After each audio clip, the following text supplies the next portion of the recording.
أعوذ بالله من الشيطان الرجيم. بسم الله الرحمن الرحيم. السلام عليكم ورحمة الله وبركاته.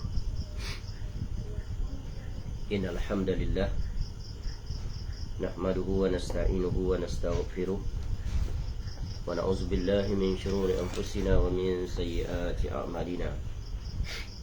من يهده الله فلا مضل له ومن يضلل فلا هادي له.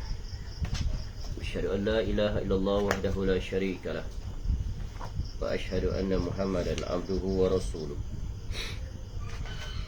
يا أيها الذين آمنوا اتقوا الله حق تقاته ولا تموتن إلا وأنتم مسلمون.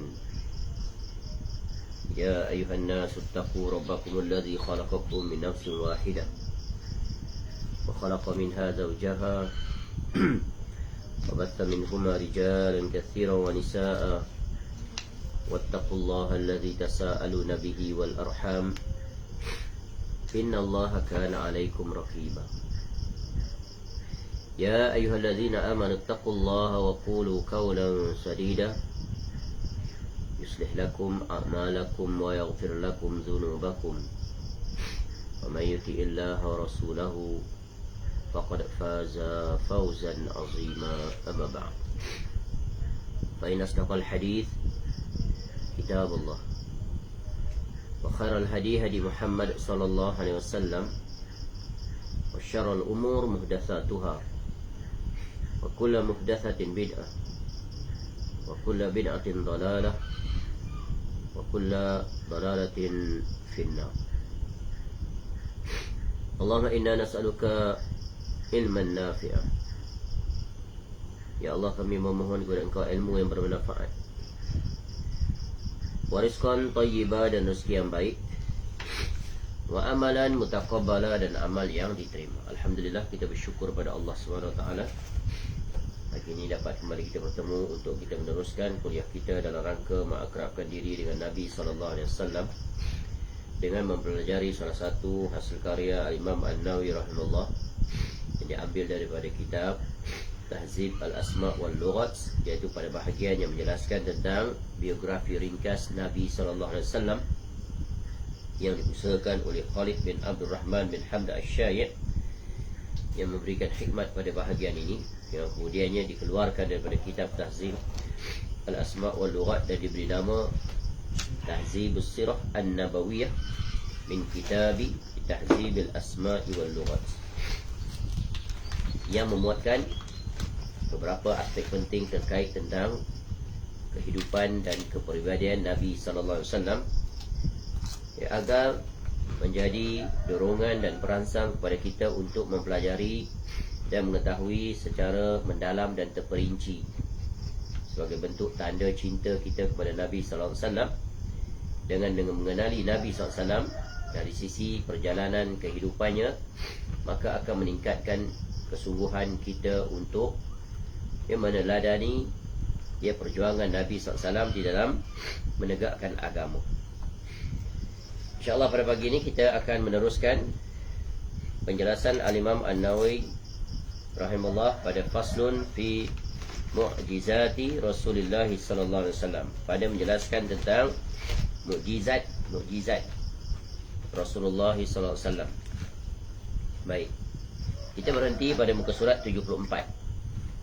Bismillahirrahmanirrahim. Qala al-Imam Abu Zakaria Yahya bin Sharaf An-Nawawi Ad-Dimashqi rahimallahu ta'ala, iaitu pada pasal yang menjelaskan tentang mukjizat Rasulullah sallallahu alaihi wasallam. Baik, kita berhenti pada muka surat 74. 74 iaitu penjelasan daripada muka surat 73, di mana kata Al-Imam An-Nawawi rahimahullah, adapun mukjizat selainnya maka tidak mungkin dapat dibatasi selamanya, kerana hal itu banyak sekali, terperbaharui dan dapat bertambah. Hasil daripada penelitian dan kajian para ulama yang menekuni apa sajakah dia mukjizat yang dimiliki oleh Rasulullah SAW, maka akan bertambah banyak. Hasil daripada penelitian terhadap ayat-ayat Al-Quranul Karim, apatah lagi hadis-hadis Nabi SAW yang tak terhitung banyaknya. Akan tetapi kata Imam Nawawi rahimahullah, saya akan menyebutkan contoh-contoh darinya, seperti bulan terbelah. Ini mukjizat yang sangat masyhur. Air yang memancar dari antara jari-jarinya sallallahu alaihi wasallam, memperbanyakkan air dan makanan. Ya, makanan bertasbih. Ya, kayu menangis. Batu mengucapkan salam ya kepada Nabi SAW. Berbicaranya lengan kambing yang beracun. Ya, berbicara dengan kambing yang beracun, sebagaimana yang kita ketahui di antara salah satu peristiwa yang berlaku pada Nabi SAW ya, ketika berada di bumi Madinah, ketika berinteraksi dengan orang-orang Yahudi. Dan peristiwa di mana Nabi SAW ini diracun berlaku sesudah peperangan Khaybar. Ya, salah satu peperangan dengan orang-orang Yahudi. Mereka itu diusir daripada Khaybar disebabkan oleh pengkhianatan dan kejahatan yang mereka lakukan kepada Nabi SAW dan negara Islam Madinah. Usai daripada peperangan itu, setelah Khaybar ditaklukkan oleh Rasulullah SAW dan para sahabatnya, ya, salah seorang wanita Yahudi, dalam sejarah disebut namanya adalah Zainab binti Al-Harith, isteri kepada Salam bin Mishkam. Beliau memberikan hadiah, iaitu berupa seekor kambing, yang pada kambing tersebut telah diletakkan racun. Dan Nabi SAW ya, makan daging tersebut. Begitu juga beberapa sahabat yang ikut bersama Nabi SAW.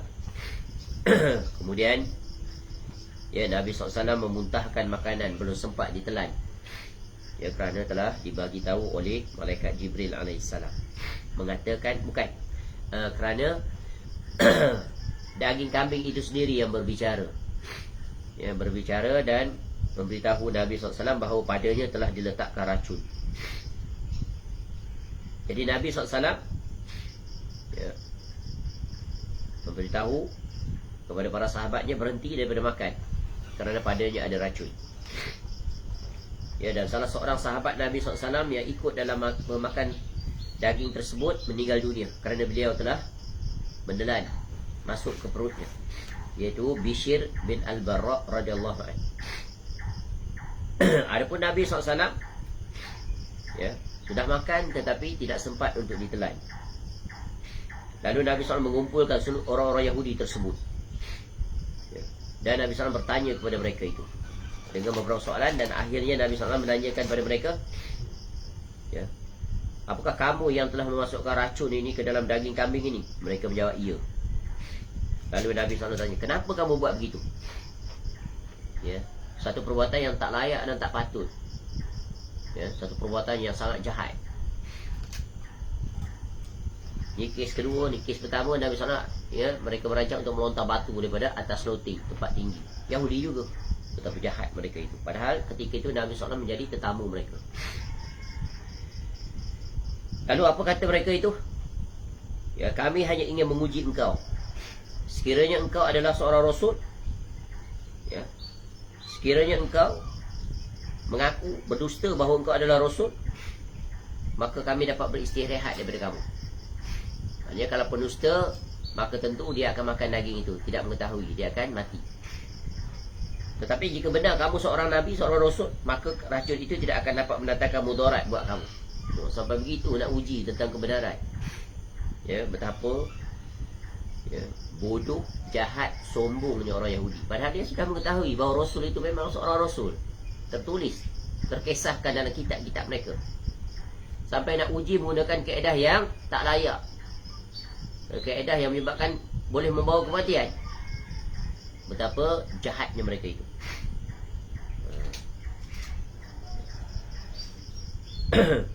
Jadi ya, kesudahannya Nabi SAW ya, wanita yang bagi daging tu, yang letak racun tu, akhirnya di antara riwayat mengatakan beliau dijatuhkan hukuman bunuh. Bukan disebabkan oleh ya, dia meracun Nabi SAW, tapi sebabkan salah seorang sahabat yang makan racun itu mati, maka dijatuhkan hukum qisas padanya. Hukum qisas adalah hukum hudud ya, dijatuhkan hukuman mati. Baik, itu secara ringkas. Adapun Nabi SAW dan para sahabat lainnya yang masih hidup yang selamat daripada racun itu. Tetapi racun itu memberikan kesan yang sangat besar kepada mereka. Lalu untuk membuang racun itu bagaimana caranya?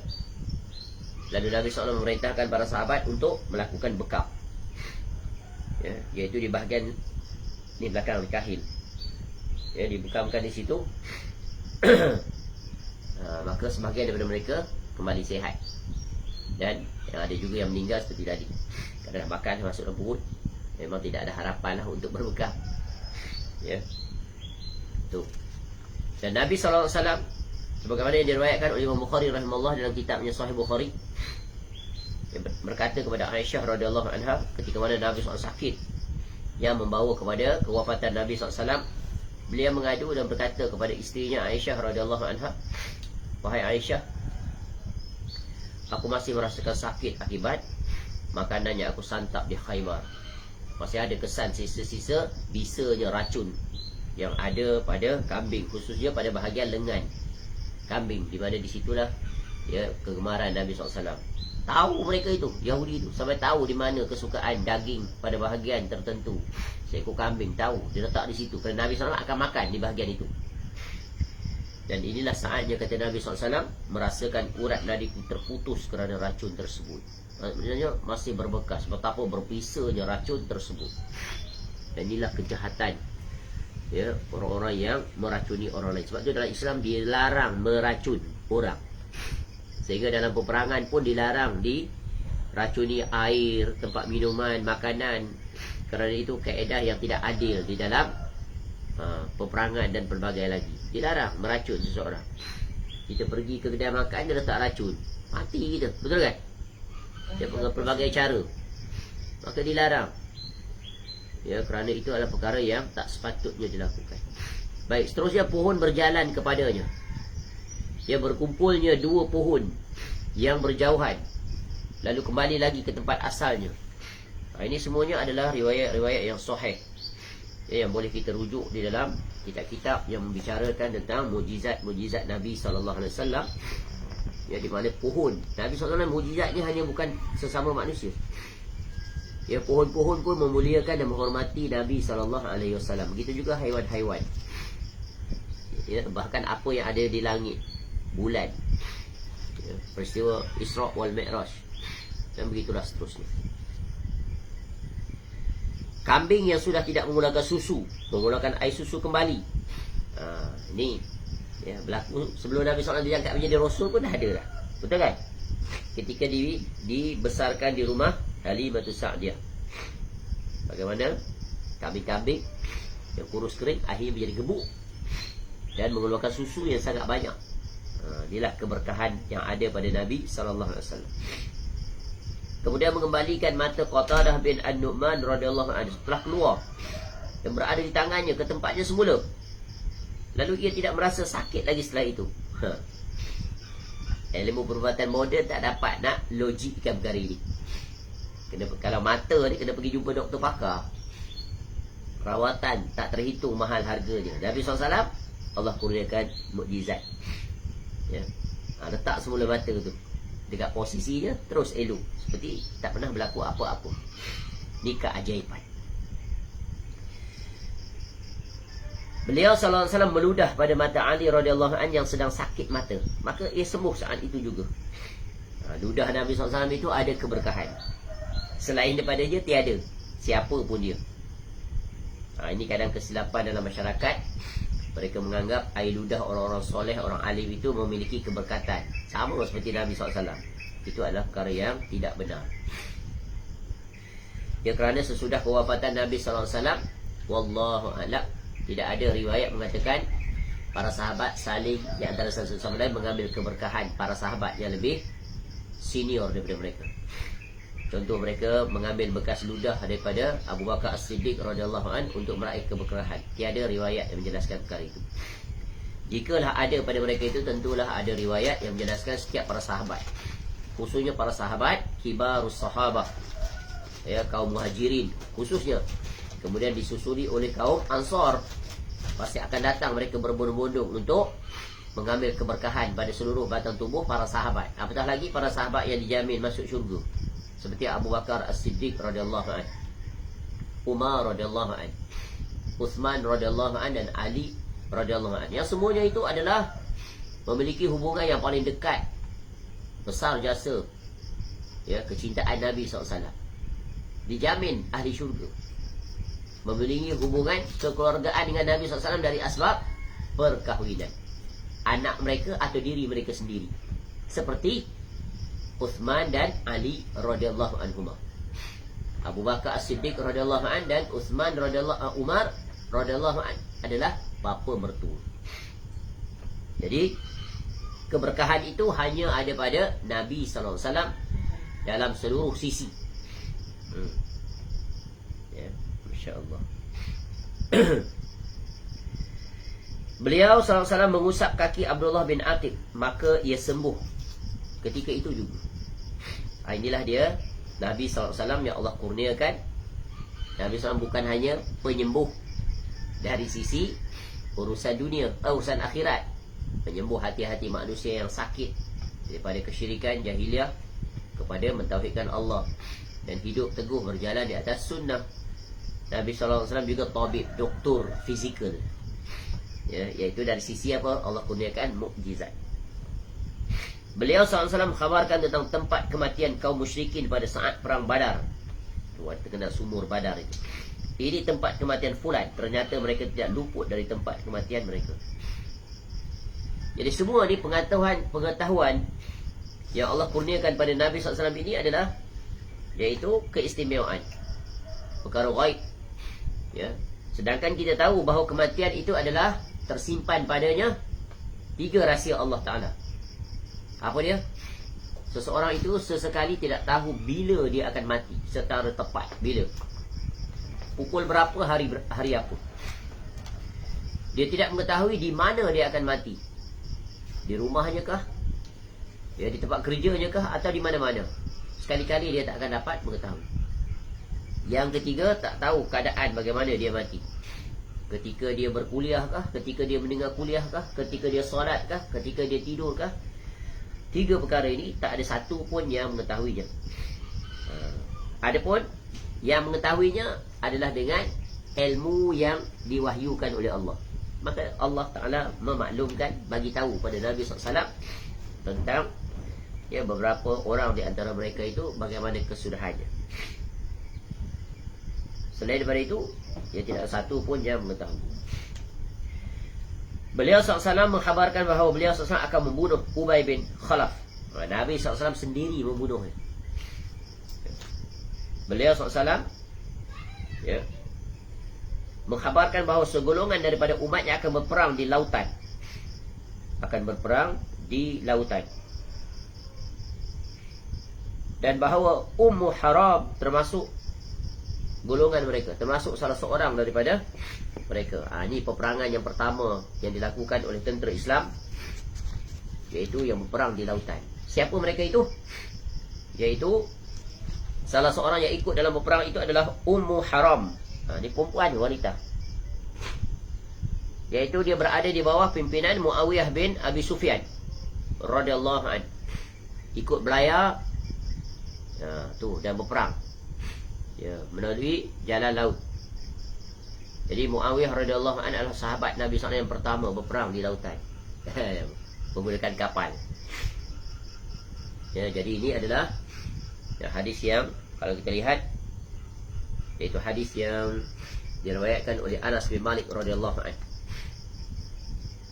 Dan hadis ini adalah hadis yang muttafaqun alaih. Ya, riwayat Imam Bukhari dan Muslim. Nabi SAW pernah satu ketika dia datang ke rumah, yadkhulu ala Ummi Haram binti Ummul Haram, ya, binti Milhan atau Malhan. Dia datang ke rumah Ummu Haram. Kemudian Ummu Haram itu menghidangkan untuk Nabi SAW makanan sebagai tetamu. Dan Ummu Haram ini adalah isteri kepada Ubadah bin Samit radhiyallahu an, salah seorang sahabat Nabi SAW yang terkenal itu.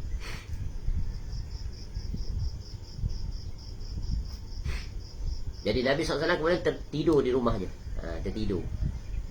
Kemudian Nabi SAW bangun daripada tidur dan ketawa. Dan kita tahu bagaimana bentuk sifat ketawa Nabi SAW. Hanya nampak nampak gigi. Maknanya tak terbuka mulut dia. Kita ketawa nampak nak tekak, iaitu melampaui batasan. Lalu Ummu Haram tanya pada Nabi SAW, kenapa kamu ketawa ya Rasulullah? Lalu kata Nabi SAW,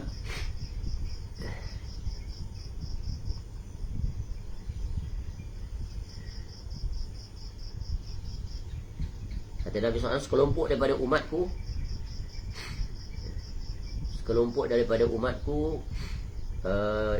akan diperlihatkan kepadaku bahawa mereka akan berperang di jalan Allah dengan belayar, mengharungi lautan, mengharungi ombak lautan, laksana raja-raja di atas singhasana. Jadi Nabi SAW bagi tahu pada Ummu Haram.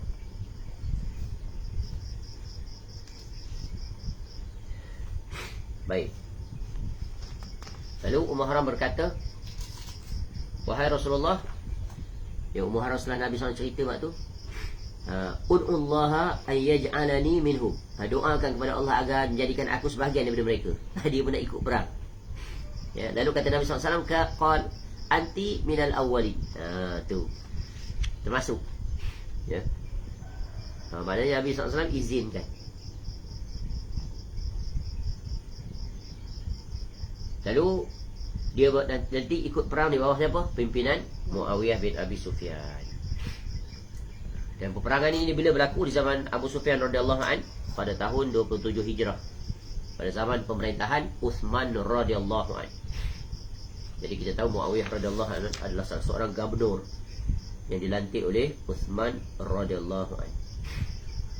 Itu Nabi SAW bagi tahu perkara yang akan datang, perkara ghaib yang akan datang, berlaku sesudah kewafatan Nabi SAW. Beliau SAW mengkhabarkan bahawa umatnya akan menaklukkan bumi bahagian timur dan barat yang telah diperlihatkan kepadanya, dan bahawa perbendaharaan Kisra akan dibelanjakan oleh umatnya di jalan Allah. Ini Allah buka bumi ini kepada umat Islam, sehingga pada hari ini tak ada satu bumi pun yang tidak ada Islam di situ, sampai ke semuanya. Beliau SAW mengkhawatirkan umatnya terhadap kemilau dunia yang dibukakan di hadapan mereka. Memang Nabi SAW dalam sebuah hadis disebut, Nabi SAW tak takut, tak khawatir jika umatnya ditimpa kefakiran. Yang dikhawatirkan apabila dibuka apa? Dunia, nikmat dunia. Dan itulah perkara yang berlaku sampai saat ini, di mana umat Islam diuji dengan fitnah dunia dari dua sisi yang paling utama, iaitu ahli keluarga dan harta benda. Innama amwalukum wa auladukum fitnah. Sesungguhnya harta, anak pinak itu adalah fitnah. Kenapa? Melalaikan, mengambil masa yang sangat banyak, sehingga terlalaikan kewajipan terhadap Allah Ta'ala, sehingga tak pernah terpuaskan dengan apa yang ada. Sentiasa menimbun harta dan menatijahkan apa? Bermegah-megah. Banyaknya harta, kayanya mereka itu, dengan pelbagai perhiasan harta dunia. Lalu mereka lupa untuk merebut apa yang dipersiapkan oleh Allah untuk negeri akhirat. Mereka lupa ayat yang Allah ingatkan kepada mereka, wabtaghi fima ataqallahu daral akhirah wala tansana siwaka minad dunya, ila akhir ayat. Allah ingatkan kita semuanya, wabtaghi, carilah, raihlah apa yang telah dipersiapkan oleh Allah Ta'ala untuk hari esok, hari akhirat. Siap yang itu dulu. Tapi pada masa yang sama, jangan lupa apa yang Allah persiapkan, berikan, kurniakan untuk kamu di dunia. Yang maknanya jadikan perkara dunia ini sebagai bekalan akhirat. Jangan tersibuk dengan dunia. Tersibuk apa pun kita dalam urusan dunia, sekali-kali jangan melalaikan urusan kita dengan Allah Ta'ala. Urusan apa? Menunaikan kewajipan, menuntut ilmu, berbuat kebaikan dan pelbagai lain. Sesibuk apa pun kita di tempat kerja, maka tetap wajib menjaga dan mendirikan solat 5 waktu. Beliau juga sallallahu alaihi wasallam mengkhabarkan bahawa perbendaharaan Persia, Parsi dan Romawi, Rom akan dibukakan untuk kita, dan bahawa Suraqah bin Malik akan dipakaikan gelang-gelang kebesaran Kisra. Ini masyhur kisah ini. Ya, sangat masyhur. Sehingga dalam Quran ada satu surah, surah Ar-Rum, tentang pergiliran menang dan kalah dua kuasa besar dunia ini pada zaman Nabi sallallahu alaihi wasallam, yang kemudiannya dua kuasa besar dunia ini jatuh di tangan Umar radhiyallahu anhu. Baik. Beliau SAW mengkhabarkan bahawa Allah Ta'ala akan mendamaikan dua golongan yang besar dari kaum muslimin melalui Al-Hasan bin Ali radhiyallahu anhuma. Ketika mana berlaku perebutan kekuasaan, fitnah yang berlaku sebagaimana yang telah Nabi SAW khabarkan akan berlaku, dan dia berlaku. Yang asalnya berlaku pertelingkahan, perselisihan di antara kepimpinan Khalifah Ali radhiyallahu anhu, bapa kepada Al-Hasan radhiyallahu anhu, dengan Muawiyah radhiyallahu anhu. Setelah kematian Ali radhiyallahu anhu, maka kepimpinan berpindah kepada Al-Hasan bin Ali radhiyallahu anhu. Kemudian diringkaskan kisah untuk meredam, untuk menjaga maslahat umat Islam, mendahulukan maslahat umat Islam, bukan mendahulukan hak. Padahal Al-Hasan radhiyallahu anhu memiliki hak untuk naik sebagai seorang khalifah bagi umat Islam. Tetapi demi untuk meredam fitnah yang berlaku, iaitu fitnah apa? Persengketaan, peperangan yang membawa kepada banyaknya nyawa-nyawa yang tak bersalah jatuh berguguran. Kerana para sahabat sangat tahu tentang wasiat Nabi SAW, iaitu sesama mukmin itu dilarang untuk saling bermusuhan, apatah lagi saling berbunuh-bunuhan. Innamal mu'minuna ikhwah fa aslihu baina akhawaykum wattaqullah, dan seterusnya. Ya. Wa in ta'ifatan minal mu'minin faqtatalu, dan seterusnya. Itu surah Al-Hujurat bagi kaedah. Ya, kalau dua kelompok berperang, damaikan. Kalau tak mau damai, perang salah satu dia. Atau kedua-dua tu. Tak mau dengar cakap, balik ke meja rundingan. Ni Quran ada. Tapi sebab tak nak ikut Quran, maka berlakulah perkara yang dilarang oleh Allah. Lalu Al-Hasan radhiyallahu anhu dengan sebab itu, maka beliau menyerahkan jawatan kepada Muawiyah radhiyallahu anhu. Maka tertegaklah kerajaan apa? Kerajaan Umayyah. Umayyah ataupun Umayyah. Ya, yang kemudian nanti akan digantikan pula oleh kerajaan Abbasiyah. Lama tempohnya. Maka ketika itu Islam pun tersebar ke pelbagai penjuru dunia. Dan ini dikhabarkan oleh Nabi SAW. Sa'ad bin Abi Waqqas radhiyallahu an akan hidup panjang umur, hingga beberapa kaum mendapatkan manfaat darinya, dan beberapa kaum lagi mendapat kerugian kerananya. Sa'ad ni para sahabat yang panjang umur, istimewa. Apa manfaat paling besar? Ilmu. Kerana lamanya mereka bersama Nabi SAW, ya, beruntung orang yang berdampingan dengan mereka. Beliau SAW juga mengkhabarkan bahawa An-Najashi, Raja Habsyah, Ethiopia, meninggal pada hari ini, sedang ia berada di Habasyah. Tu Nabi SAW bagi tahu telah meninggal dia, dan Nabi SAW melakukan solat ghaib untuknya kerana dia beriman kepada Nabi SAW. Jadi An-Najashi ni dia bukan sahabat Nabi SAW, tapi dia sezaman dengan Nabi SAW. Dalam istilah ilmu hadis dipanggil apa? Al-Mukhadram. Hidup sezaman dengan Nabi SAW, beriman dengan Nabi SAW, mati dalam keadaan beriman, tapi tak pernah bertemu. Tu. Ada beberapa orang yang dikategorikan sebagai Al-Mukhadram.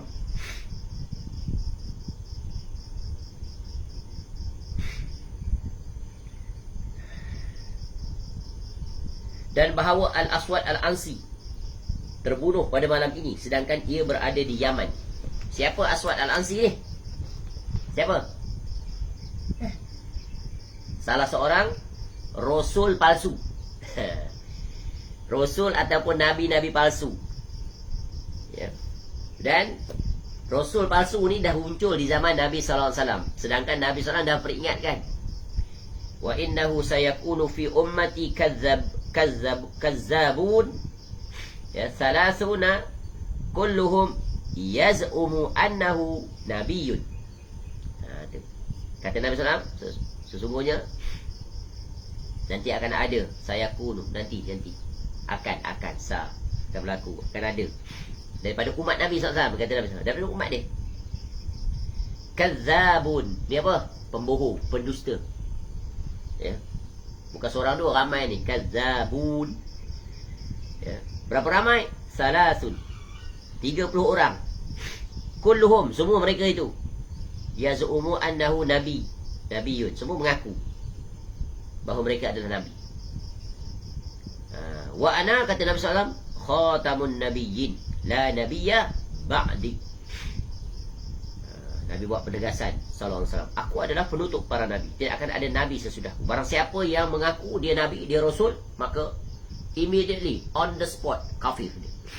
Kalau dia seorang muslim, murtad, wajib bertaubat. Kalau tak bertaubat, dijatuhkan hukuman pada dia. Hukuman apa? Hukuman mandatori, hukuman bunuh, mati.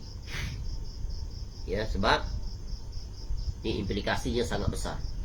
Namun kenyataannya berlaku tak? Ada tak para nabi palsu ni? Ada di sepanjang zaman sampai ke hari ini. Ya, pada masa Nabi SAW telah muncul. Siapakah dia nabi palsu yang pertama yang mengaku, yang buat declaration dia adalah nabi? Dia nak menyaingi Nabi SAW. 2 orang. 2. Yang pertama, Musailamatul Kazzab. Nama pun Kazzab ujung bagi gelaran. Di mana? Di Yamamah. Dan nantinya dia akan dibunuh. Ya. Dibunuh pada tahun 12 Hijrah. Sesudah kewafatan Nabi SAW. Oleh siapa? Oleh Wahsy. Dalam peperangan yang dipimpin oleh Khalid Ibn Walid pada zaman Khalifah Abu Bakar radhiyallahu anhu. Ni berperang dengan dia, ramai para sahabat yang mati syahid. Bukan sikit-sikit. Yang kedua ni, yang disebut oleh Nabi SAW di sini, yang dipaparkan oleh Imam Nawawi rahimahullah, itu Al-Aswad Al-Ansi. Dia di mana ni? Di Yaman. Dibunuh pada tahun 11 Hijrah. Ni zaman Nabi SAW. Nabi SAW masih hidup. Ya, dibunuh oleh kaum muslimin sebelum wafatnya Nabi SAW. Baik. Kemudian datang lagi rasul palsu yang lain. Siapa? Iaitu Tulaihah Al-Aswad Al-Asadi. Dia mengaku jadi nabi juga. Dan juga seorang wanita pertama mengaku juga jadi nabi, iaitu Sajjah At-Tamimiyah. Dia mengaku nabi wanita pertama. Dia asalnya adalah dukun. Ya, dukun beragama Kristian. Kemudian dia kahwin dengan Musailamatul Kazzab tadi. Jadi suami isteri mengaku jadi nabi. Tapi begitulah luasnya rahmat Allah, akhirnya kedua-dua mereka ini, Tulaihah dan Sajjah ini, akhirnya bertaubat kepada Allah. Bertaubat dan bersungguh-sungguh menjaga keislamannya dan meninggal dalam keadaan tersebut. Dua selamat. Dan begitulah zaman berlalu, ya, menyebar ke negara-negara Islam lain. Akhirnya muncul seorang yang mengaku menjadi nabi, menjadi rasul. Iaitu siapa? Di negara India, Mirza Ghulam Ahmad Al-Qadiani. Ramai pengikutnya di satu dunia, ada markas dia. Di Malaysia pun ada, di kampung Nakhoda, Gombak. Ya. Ini adalah, dan begitulah seterusnya berlaku sampai sekarang. Ada di kalangan rasul Melayu macam-macam. Ya, maka barang siapa yang mengaku mereka itu adalah rasul atau nabi, maka mereka adalah kafir. Kerana 3 sebab. 1, mendustakan Allah, kerana Allah telah berfirman wa khataman nabiyyin. Yang kedua, mendustakan Rasulullah SAW, kerana Rasulullah menyebutkan ana tadi tu. Ya, Nabi SAW, wa ana khatamun nabiyyin la nabiyya ba'di. Yang ketiga, mendustakan ijma', kesepakatan kaum muslimin. Ya, kerana kaum muslimin telah sepakat tidak akan ada sekali-kali, ya, seorang nabi, ya, sesudah Nabi SAW. Baik. Seterusnya, beliau SAW mengkhabarkan bahawa kaum muslimin akan memerangi Turki yang bermata sepek, berwajah oval, bujur, berhidung pesek. Dan bahawa Yaman, Syam dan Iraq akan ditakluki di hadapan para sahabat. Di hadapan kamu, kata Nabi SAW. Ada yang telah berlaku dan akan berulang, dan ada yang belum berlaku. Jadi Turki itu nanti akan diserang. Ayah, macam mana? Kaum muslimin akan mengerahkan 3 pasukan. Pasukan ke Syam, 1 pasukan ke Yaman, dan 1 pasukan ke Iraq. Mereka juga akan menaklukkan Mesir, sebuah negeri di mana Qiraf disebutkan. Maka berbuat baiklah kepada penduduknya, kerana mereka itu mendapatkan jaminan kasih sayang. Ini peperangan-peperangan yang semuanya ada yang telah berlaku dan ada yang belum berlaku. Kerana mereka itu beliau SAW mengkhabarkan bahawa Uwais Al-Qarni akan datang kepada kamu di tengah para rombongan penduduk Yaman. Ia pernah terkena penyakit kusta lalu sembuh kecuali seukuran dirham. Dan demikian juga ia akan datang kepada Umar radhiyallahu anhu. Ini masyhur. Dia seorang lelaki biasa. Dan disebut dia tu backgroundnya bagaimana. Dia namun memiliki kemuliaan di sisi Allah sehingga Nabi SAW menyebut tentang keistimewaannya. Kerana apa? Salah satu keistimewaannya kerana berbaktinya dia kepada ibunya. Istimewa. Inilah akibat orang yang melaksanakan birrul walidain. Beliau SAW mengkhabarkan bahawa segolongan daripada umatnya berada di atas kebenaran. Manusia akan bertambah banyak, dan kaum Ansar menjadi berkurang. Kaum Ansar akan menyebutkan hal-hal yang tidak menyenangkan setelah itu. Manusia tidak henti-hentinya bertanya hingga mereka mengatakan Allah menciptakan makhluk. Akan sampai satu zaman, manusia bertanya-tanya tentang alam ini, dicipta bagaimana. Akhirnya mereka akan tanya apa? Siapa yang menciptakan Allah? Ini bisikan siapa? Syaitan. Faman khalaqallah. Sampai tahap tu. Dan Nabi SAW mengajar dalam hadis lain, bila datang soalan seperti itu, maka berta'awuz, isti'azah, mohon perlindungan. Auzubillah minasyaitonirrajim. Ludah kat kiri, itu syaitan, tak perlu dilayan. Syaitan datang untuk menanamkan keraguan. Apa saja perkara yang mendatangkan keraguan, segera isti'azah dan berludah ke kiri 3 kali. Bagi isyarat. Isyarat saja. Baik. Beliau SAW mengkhabarkan bahawa Ruwaifi' akan panjang hidupnya, dan Ammar bin Yasir akan dibunuh oleh segolongan orang yang zalim. Beliau SAW juga mengkhabarkan bahawa umat ini akan terpecah. Umat Islam akan berpecah. Jadi berpecah ni perkara yang pasti berlaku. Pasti berlaku. Cumanya yang perlu diberi perhatian, berpecah itu disebabkan oleh apa? Dari situ tak apa lagi dia berpecah, betul kan? Yang berpecahan yang dilarang itu yang hendaknya kita elakkan. Perpecahan yang dituntut, memang dituntut. Tak boleh bersatu dengan musuh-musuh Allah. Syirik tak selama-lamanya boleh bersatu dengan tauhid. Tauhid sekali-kali tak akan menerima untuk bersatu, bergabung, berkawan dengan kesyirikan. Begitu juga sunnah selama-lamanya tak akan dapat bersatu, bergabung dengan bid'ah. Begitulah yang lain. Dan perpecahan paling parah pada umat Islam, sehingga berpecah pada 73 golongan. Dan Nabi SAW menjelaskan di beberapa hadis. Dan hadis-hadis ini dihimpunkan oleh para ulama dan darjatnya mencapai darjat mutawatir. Betapa banyaknya riwayat yang menjelaskan hal ini dalam pelbagai bentuk lafaznya. Jadi Nabi SAW menjelaskan iftaraqatil yahudu ala 71 firqah fawahidatun fil jannah wa 70 fin nar. Itu Nabi SAW sebut, mula-mula kaum Yahudi berpecah pada 71. Satu saja yang selamat masuk syurga, 70 lagi dihumban ke dalam neraka kerana menyelisih manhaj Rasul mereka. Kemudian waftaraqatin nasara ala sintaini wa 70 firqah. Nasrani pula kepada 72 golongan. Fa ihda wa 70 finnar wa wahidatun fil jannah. 71 dihumban dalam neraka. Satu saja yang selamat. Itu firqah yang berada di atas manhaj Rasul mereka itu.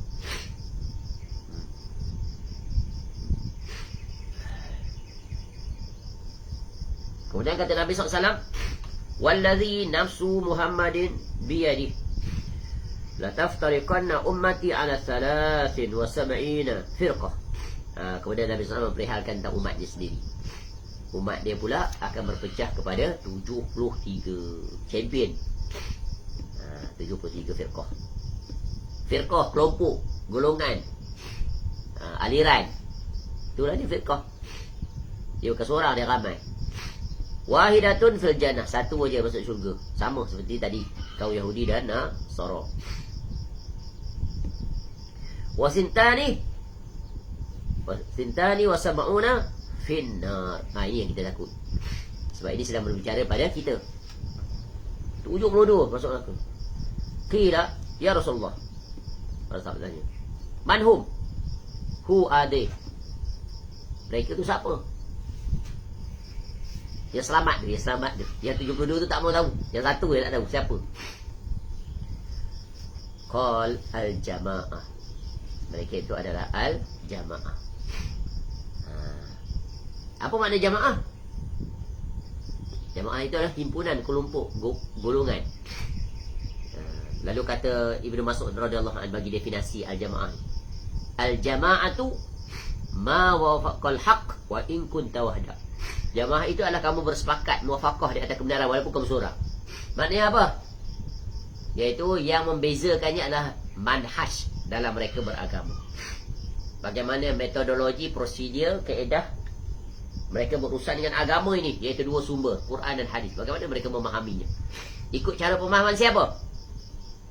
Ikut cara pemahaman aliran, kelompok, parti, individu. Ya.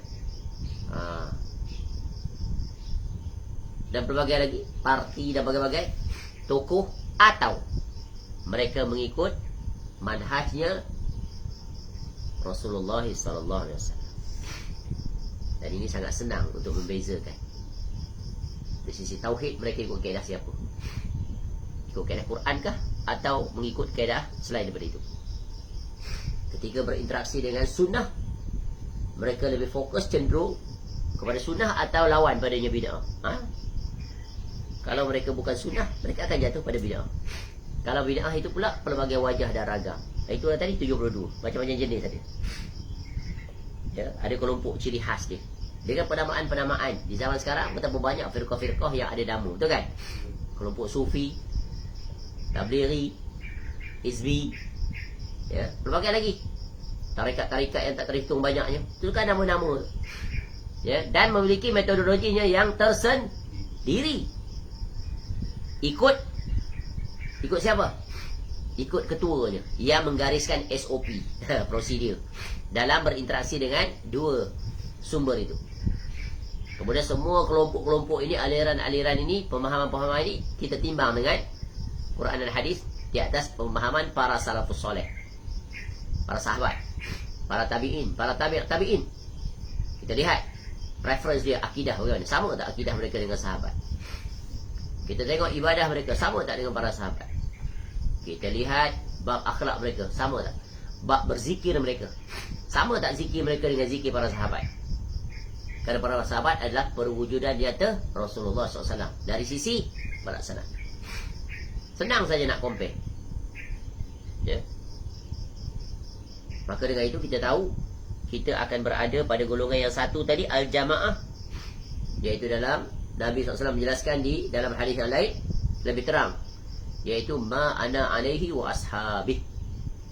Apa yang aku dan para sahabat berada di atasnya. Dan ucapan Nabi SAW ini selaras semakna muafaqah dengan, iaitu ihdinas siratal mustaqim siratal ladzina an'amta alaihim. Itu dia, jalan lurus, Quran dan Sunnah. Siapa yang melaksanakan jalan lurus ini, menterjemahkannya dalam bentuk realiti? Mereka yang diberi nikmat atas mereka. Siapa mereka yang mendapat nikmat daripada Allah? Ayat ini refer pada siapa? Para sahabat bersama dengan Rasulullah SAW. Dan akan terjadi peperangan di antara mereka. Maka berlakulah peperangan di awal Islam. Sesudah kewafatan Nabi SAW, terkenal peperangan Jamal, peperangan Siffin, dan berlanjutan sampai hari ini. Ini semuanya adalah sunnah kauniyah yang telah berlaku. Cuma Nabi SAW perintahkan untuk elakkan, ya, dengan solusi yang diberikan oleh Nabi SAW. Beliau SAW mengkhabarkan bahawa akan keluar api daripada tanah Hijaz, dan khabar lain yang semisalnya. Ini tanda-tanda kiamat, ya, tanda kiamat yang belum berlaku. Ternyata semua ini terjadi sebagaimana yang beliau SAW khabarkan terang dan jelas. Apa saja semua yang dikhabarkan tadi, semua mukjizat ni pasti akan berlaku, telah berlaku, sedang berlaku, dan akan berlaku. Pasti semuanya. Tidak sekarang, akan datang. Tidak di zaman kita, di zaman orang lain.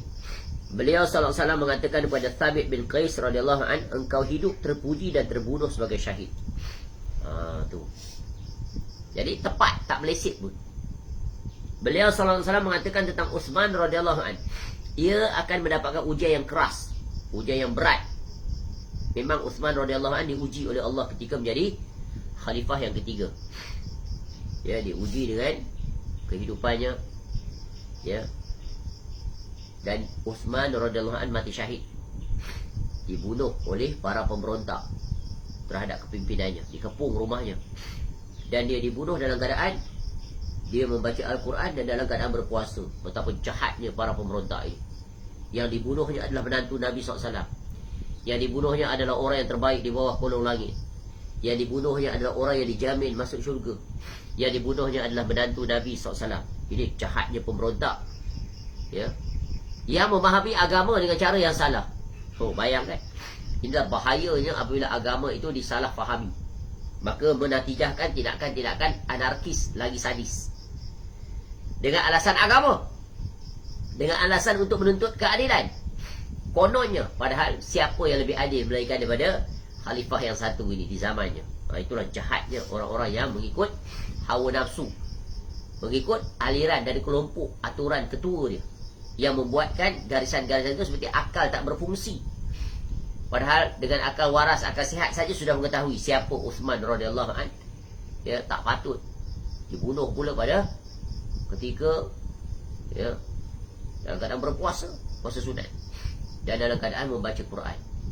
Dan begitulah pembunuh-pembunuh ini yang atas nama agama mereka melakukan tindakan-tindakan yang tak dapat dirasionalkan oleh akal. Seperti yang membunuh, ya, Ali radhiyallahu an.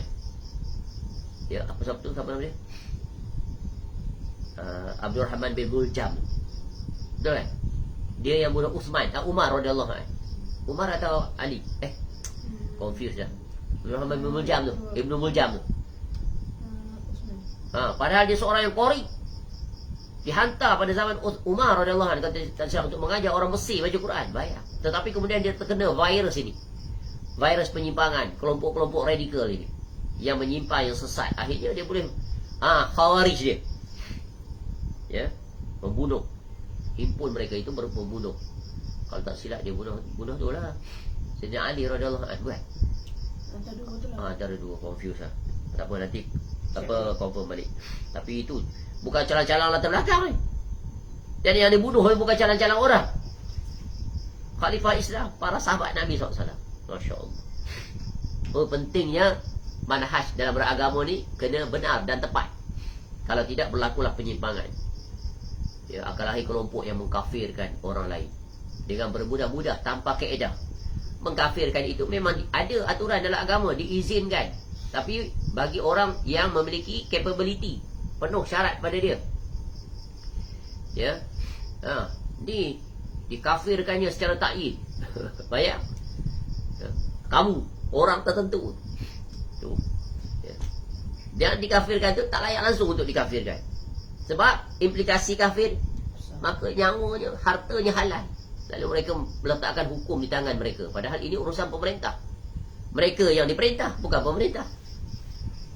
Pemikiran fikrah seperti ini sampai sekarang muncul wujud hidup segar-bugar.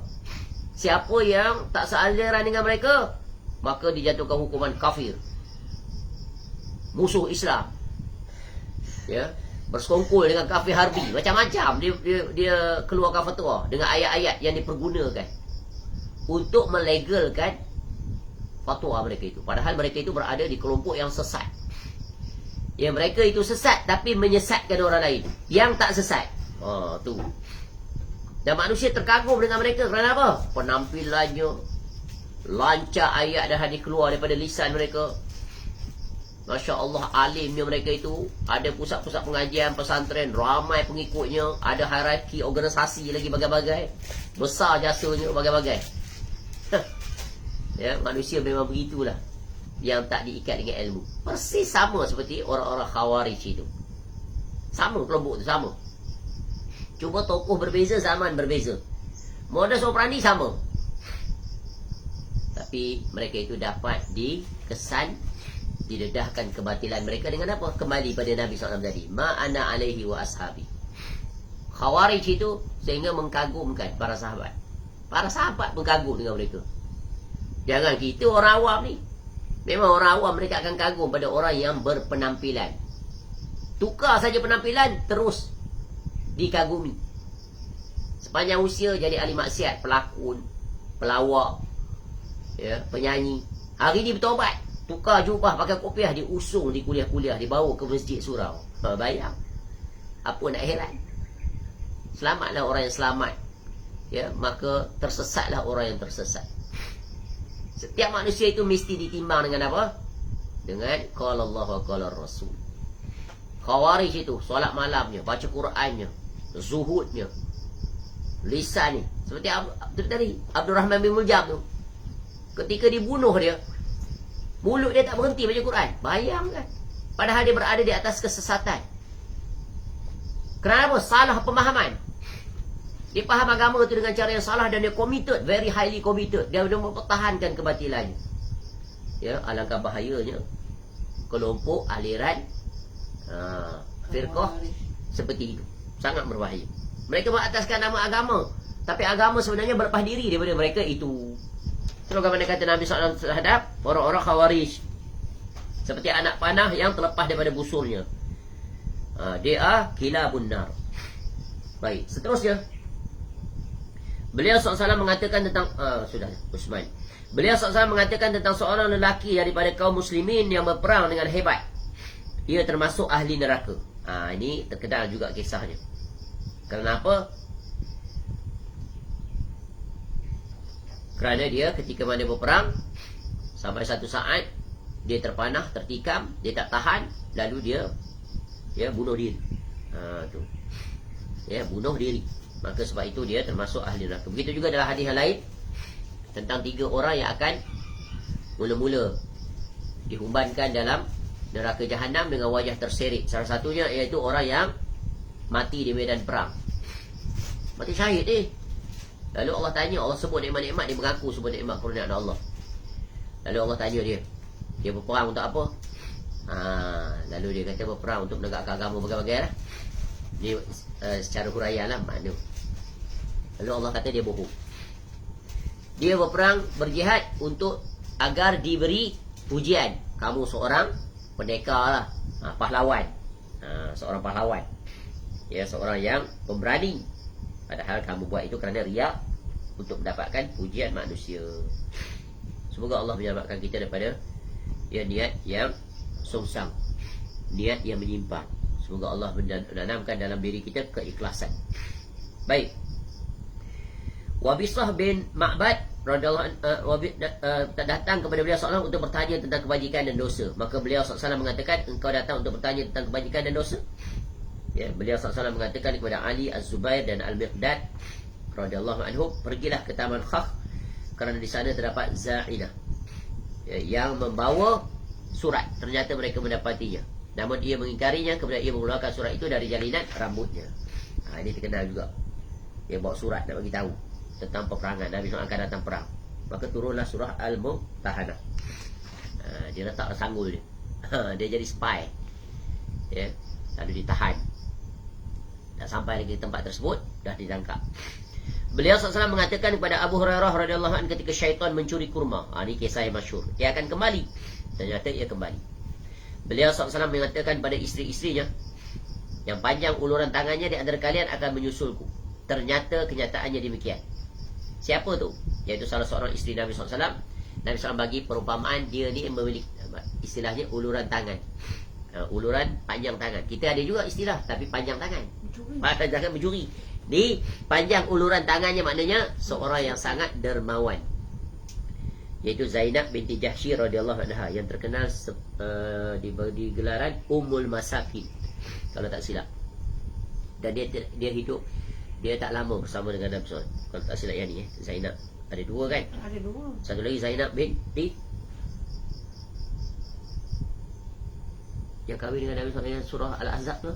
Zainab binti apa? Yang ni. Isteri kepada Zaid bin Harithah radhiyallahu anhu. Bukan Zainab bin Jahsy. Zainab Binti apa? Binti. Tapi kalau sebab ada dua isteri Nabi SAW namanya Zainab. Yang ini lah. Sebab yang ni mula meninggal. Betul lah Zainab ni. Yang tu Zainab lain. Zainab binti Allahu Akbar. Itulah dilupakan. Baik. Jadi Zainab binti Jahsy radhiyallahu anha ni ada dua isteri Nabi SAW. Satu daripada dua yang wafat ketika Nabi SAW menjadi Rasul. Berbaki 9 yang hidup sesudah kewafatan Nabi SAW. Yang pertama adalah Khadijah binti Khuwailid radhiyallahu anha. Kemudian disusuli oleh Zainab binti Jahsy radhiyallahu anha, terkenal dengan Ummul Masakin. Baik. Kau ada lagi. Beliau sallallahu alaihi wasallam mengatakan kepada Abdullah bin Salam. Ni siapa ni Abdullah bin Salam radhiyallahu an? Salah seorang pemuka rahib Yahudi yang kemudiannya masuk Islam. Engkau tetap berada di atas Islam sehingga mati. Yang pertama Zainab bin Khuzaimah. Oh, Zainab binti Khuzaimah itulah yang Ummul Masakin. Ummul Masakin. Kenapa dia kata Zainab binti Jahsy? Ya, itu yang kedua. Tak. Jahsy itunya isterinya Zaid bin Harithah.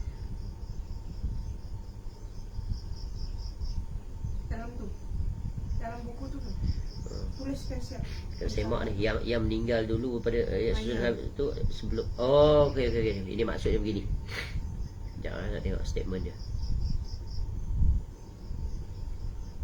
Kalau meninggal lebih dulu pada Nabi SAW, dua tu je. Zainab binti apa tadi?